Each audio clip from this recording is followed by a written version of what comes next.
Hey everybody, it's Fox with FoxeoGames, and this is a Fox first ascent of Crosscode for the PC. I am playing the Crosscode demo.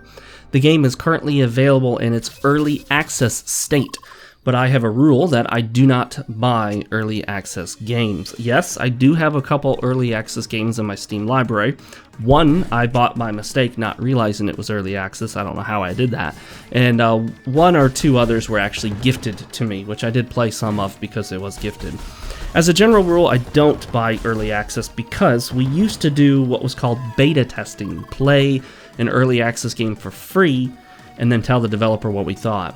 Well, nowadays they want to charge you for beta testing, which is essentially what early access is. Enough of that nonsense. The game will hopefully eventually come out of early access. A lot of these early access games tend to linger in that state for an extended period of time, as devs tend to not want to commit to a final product. That way they can always say, hey, I'm still working on it.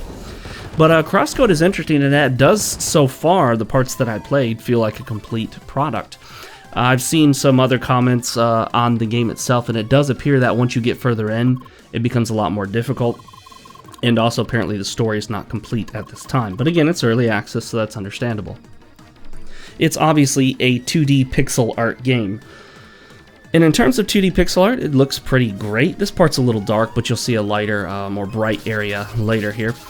But it is good. I like it. I'm not a glutton for 2D pixel art. I don't go out of my way to look out for it like some people do, but I also don't hate it or dislike it. So I'm neither here nor there on it. It just depends if it's done well. I can appreciate it because back in the day, 2D pixel art was actually really common. It was the thing. For example, on like the Super Nintendo and those systems. So it does kind of harken back to that, although if you actually go back and play an SNES game, you'll realize it doesn't quite look like this, you know, in terms of the widescreen, the color palette, the fluidity of animations and the like. Here you'll see that they basically take you through a tutorial section. This is where you can jump up onto ledges by simply pushing up against ledges that are jumpable. There's no dedicated jump button. And you have a projectile attack, which you use to hit switches or attack enemies. And this is one of the main ways that you solve some of the very simple environmental puzzles that exist in the game. It took me just a second here to figure out that you can actually break those blocks down there. This is a tutorial section. I haven't made it too terribly far into the game, that's why it's a Fox First Ascent rather than a review. This part here took me a while to figure out, but eventually I figured it out. And you'll see why I'm not the biggest fan of environmental puzzles in games. I don't hate them, but I also just don't love them. I would rather the game focus on the action, the story, the leveling up, you know, stats, inventory management, all of that good stuff, rather than puzzles. Although, one of my favorite games of all time, Ultima 7, does feature some puzzles, although they're pretty light. Now you notice I can't hit that switch there, and I instantly realize, oh wait a minute, if I'm too low for that switch, I need to get up higher, so where can I do that?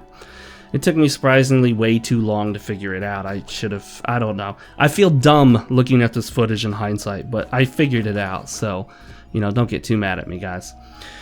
Here, this character will actually give you a hint if you struggle to get that switch. I can see the switch, but I can't quite figure out how to hit it, and I do eventually figure it out. You're supposed to bounce one of the balls off the wall. This is something they taught you in the earlier tutorial part of it, but it really didn't sink in. I was kind of rushing through it, so it took me just a minute. But once I get the ball bounced off the wall and hit the switch, I get the basic idea. Crosscode, like I said, is available currently on PC, on Steam. Not sure what the plans are to bring it to any other systems, but it's definitely a game that I think would be great on a system like, say, the PS Vita. Perfect for that system. I'm a big fan of the Vita, despite the fact people like to claim it doesn't have any games. That's not true. It does. What do you guys think of Crosscode? Have you played it? And if you haven't, as long as you have a PC that can handle it, and it's obviously not an intensive game, then you can download the free PC demo on Steam. Definitely check it out if it's the kind of game you think you'll like. I'm Fox with FoxeoGames, and I will see you guys next time.